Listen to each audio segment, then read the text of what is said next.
Hello friends, আজকে তোমাদেরকে আমার বিকেলের রুটিনটা একটু শেয়ার করি। তো চলো ভিডিওটা শুরু করি। তো সকালবেলাতে যে জামা কাপড়গুলোকে ধুয়ে দিই, যেগুলো বিকেলবেলাতে শুকিয়ে যায়, সেই শুকনো জামা কাপড়গুলোকে বিকেলবেলা একটু ভাঁজ করে রাখি। আর আমার বাস্কেটটা মানে জামা কাপড় রাখার বাস্কেটটা একটু এলোমেলো হয়ে যায় সারাদিন, সেটাকে একটু গুছিয়ে পরিপাটি করে রাখার চেষ্টা করি। বিকেলবেলা এই কাজগুলো আমি করি। আর হচ্ছে তারপর চলে এসেছি, দেখো আমার খাটটা একটু গুছিয়ে নেব। দুপুরবেলাতে একটু শুয়ে একটু বিশ্রাম নিই বা কখনো কখনো ঘুমিয়েও পড়ি। তো আজকে ঘুমাইনি, শুয়েছিলাম। তো তারপর দেখো আমার খাটটা গুছিয়ে নিলাম। আর সোনা বাবা এই যে এখন ট্রেন দেখছে, ও একটু পরেই পড়তে যাবে।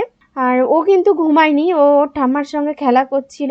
খাটটা কিন্তু গুছিয়ে নিয়েছি। আর ঘরটাকে একটু ঝাড়ু দিয়ে নেব, হালকা করে উপর দিয়ে দিয়ে ঝাড়ু দিয়ে নেব, এমনি পরিষ্কার রয়েছে। তো বিকেলবেলাতে আরও একবার ঝাড়ু দিয়ে নিই। তারপর সোনা বাবাকে পড়তে দিয়ে এসেছি আর সন্ধ্যা দিয়ে দিয়েছি।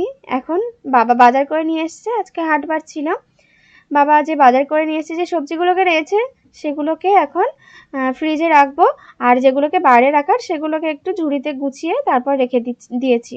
আর এখন চা বসিয়ে দিয়েছি, চাটাকে ঢেলে নিচ্ছি।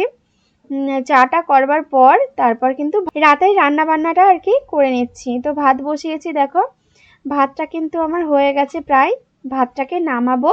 আর আজ রান্না করছি বাটা মাছের ঝোল। আর দুপুরে একটু ভাজাভুজি রয়েছে, বাঁধাকপি ভাজা রয়েছে। তো এই বাটা মাছের ঝোলটা দিয়েই রাত্রিবেলা আর কি ডিনারটা সেরে নেব। তো বাটা মাছের ঝোল কিন্তু আমার খুব ভালো লাগে। তো দেখো এই যে বাটা মাছের ঝোল রান্না করে নামিয়ে নিলাম। আর গরম গরম ভাত। এই ছিল আমার ছোট্ট একটা মিনি ব্লগ। টাটা।